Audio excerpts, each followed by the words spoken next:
Assalamualaikum warahmatullahi wabarakatuh. Saya Sri Lestari, NPM 1809092025, jurusan Hukum Ekonomi Syariah kelas B. Di sini saya akan mempresentasikan tokoh yang mungkin bisa menjadi inspirasi bagi kita dari pengalamannya.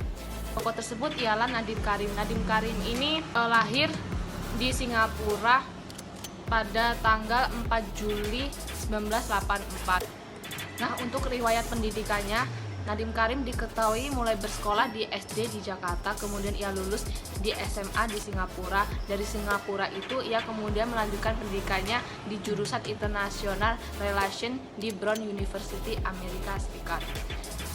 Kemudian Nadiem melanjutkan pendidikannya di University Harvard dan menyandang gelar Master of Business Administration.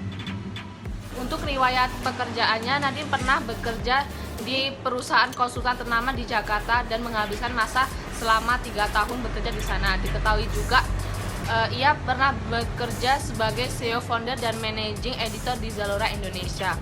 Lalu Nadiem resign dari Zalora dan mendirikan Gojek.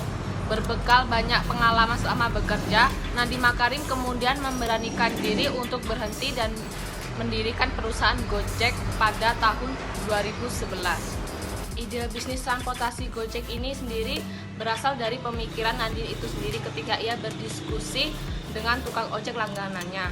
Nadiem Karim jarang menggunakan mobil karena mobilitas yang tinggi. Ia lebih sering menggunakan jasa ojek. Dari perbincangan dengan tukang ojek langganannya, ia menemukan kenyataan bahwa hampir sebagian besar ojek hanya menghabiskan waktunya menunggu pelanggan saja dan susah mencari pelanggan.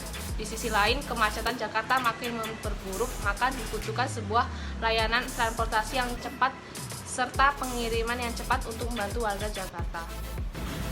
Kemudian pada tahun 2011, Gojek resmi didirikan oleh Nadiem Karim dan Nadiem Karim menjadi CEO Gojek. Awal berdirinya Gojek, Nadiem mempunyai 20 driver Gojek dari sistem yang ditawarkan yakni via telepon. Berkat kerja keras Nadiem Karim, pendiri Gojek, dan para karyawan serta drivernya, kini Gojek merupakan salah satu perusahaan teknologi jasa transportasi nomor 1 di Indonesia. Perusahaan Gojek ini melayani lebih dari 50 kota di Indonesia dan memiliki lebih dari 30.000 driver yang tersebar di Indonesia. Nilai kapasitas perusahaan Gojek ini mencapai lebih dari 53 triliun rupiah. Hal tersebut menjadikan perusahaan Gojek ini sebagai salah satu perusahaan unicorn atau perusahaan rintisan dengan nilai valuasi lebih dari 1 miliar dolar. Mungkin itu saja yang bisa saya ceritakan tentang tokoh tersebut. Dari hal tersebut mungkin kita bisa menginspirasi kita bahwasanya peluang bisnis bisa muncul dari pengalaman kita sendiri-sendiri, tergantung bagaimana kita mengambil kesempatan tersebut. Saya akhiri, wassalamualaikum warahmatullahi wabarakatuh.